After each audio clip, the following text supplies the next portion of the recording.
very positive point of view of technology is because he views the technological transformation of the historical world as something positive.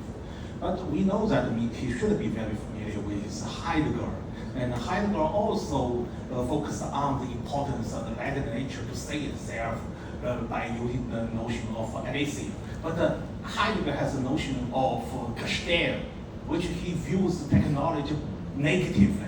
So how to account for the distinction between two? Wait.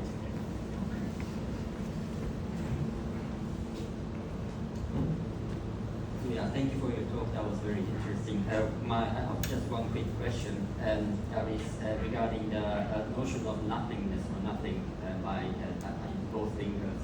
And it seems that Nishida has a kind of Mahayana Buddhistic background when he says like nothingness regarding the Mahayana doctrine of emptiness. And it seems that like Miki has although he's borrowing Nishida's, he has a kind of a little bit different background notion. And is it, so you said that like Miki was also referring to Schelling and so on. So I would like to ask what kind of conceptual background Miki had when he talked about like this abyssal source of imagination, so what he was about nothing.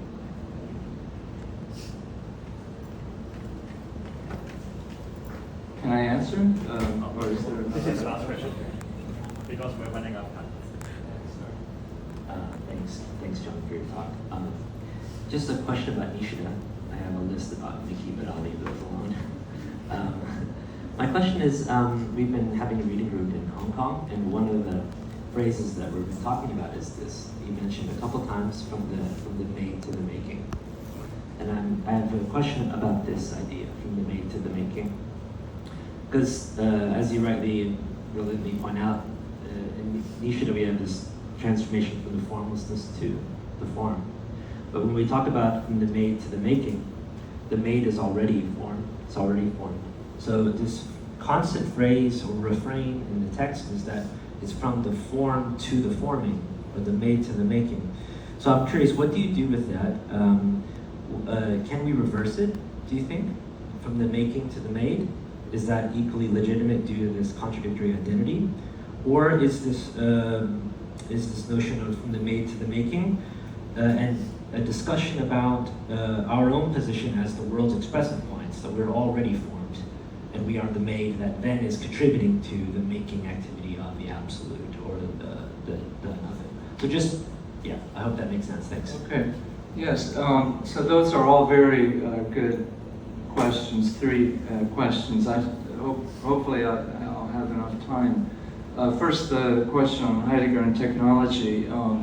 So Miki studied with Heidegger in the 1920s. So this was before Heidegger, talked about Gestell. That comes in the later Heidegger, right? So Miki would not have been aware of that. And so you're right. I think Miki in general has a more positive understanding of technology.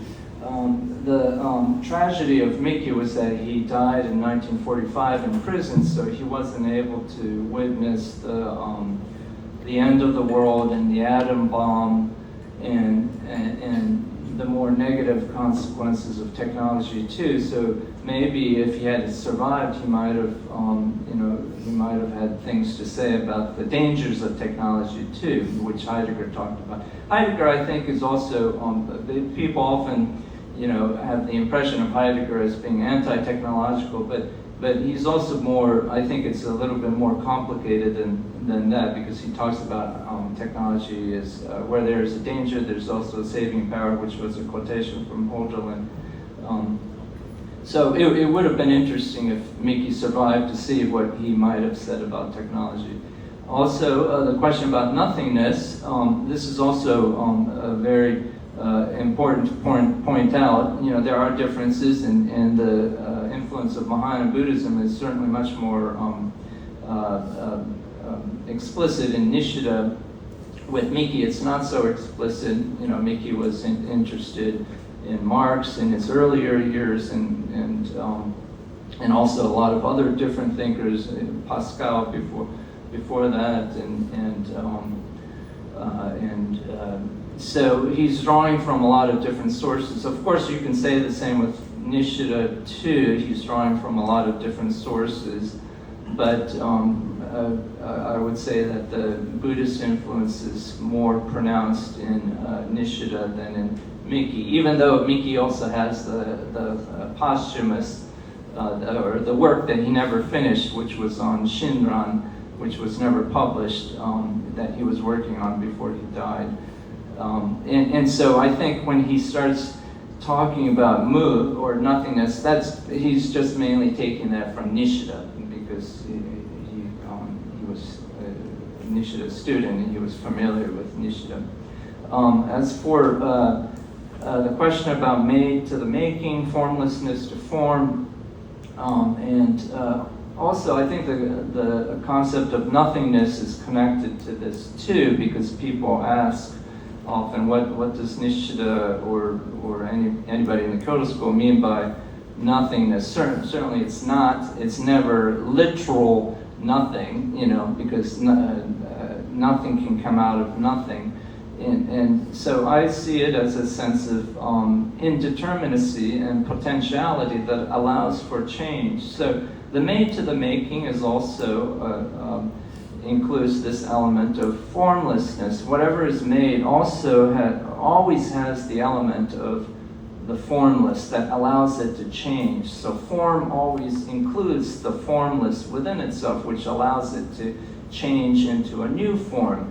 And so the formlessness to form, that movement is also a movement of form to form to form to form. And that also means, what the second part of your question, that it allows for the reversal of making to the made, right? Because there's always this creative potentiality within what is made and within the maker, which is ourselves, where we can always create new things.